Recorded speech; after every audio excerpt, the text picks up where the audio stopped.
रोटारी club Bhubaneswar पूर्वतन सभापति engineer Sudhanshu Shekhar Harichandan.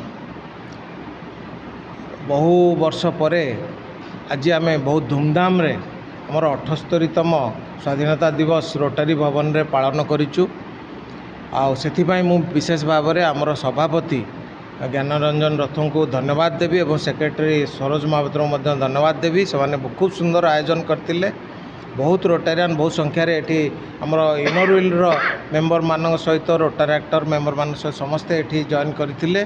तापर आमर जलजोग व्यवस्था पर आम समस्ते एकत्रित होई आम रोड शो रे बाहरी थिलु। आमर हर घर त्रिरंगा आ सब ये सब ध्वनि देकरी आम या परे जीवु विजु पट्टनायक ओपन एयर आश्रम आउ तो जेल कह जाउनी कहीं सेठी रिहाबिलिटेशन समस्त को रखा जाइए।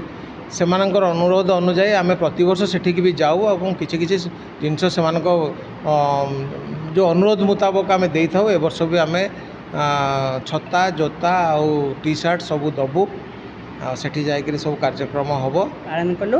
आप जानते रोटारी क्लब गोटे मेन अट सर्विस एबव सोल। आम गोटे सेवा और देवार विश्वास करूँ से देवा कार्यक्रम नहीं आम आज जामुझारी ओपन जेल जाऊँ। आप जानते रोटारी गोटे जिनस give give and give until it hurts you. तुमको जिते पर्यंत हर्ट करनी तुम से पर्यंत दे चल। तेणु से देवा मनोवृत्ति नहीं आम जाऊँ रोटा जामुझरी ओपन जेल। सेठी आम छता जोता टी शर्ट स्नाक्स सब डिस्ट्रीब्यूट करूँ। आ देवा मनोभाव दे आज स्वाधीनता दिवस आम संकल्प करछु आम सोसाइटी के आम आगु को नेबु। Thank you.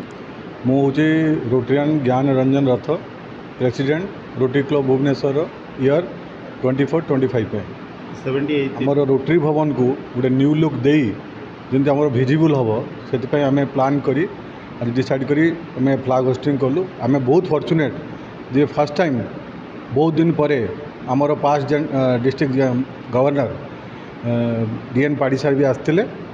ता सहित आमर past president inner wheel club plus Rotaractor also other guest भी आमको जॉइन करते।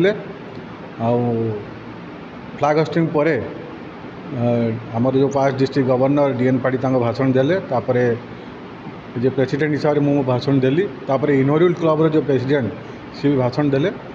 इनागुरेसन फ्लैग होस्टिंग भल भाव है। तापर आमर कार्यक्रम एवं रही आम ये अध घंटे भितर आम बाहर आमर ओपन जेल जो से आमर जो कैदी अच्छा जो मैंने इंस्टेंट अच्छा से आम ऑनर करूँ।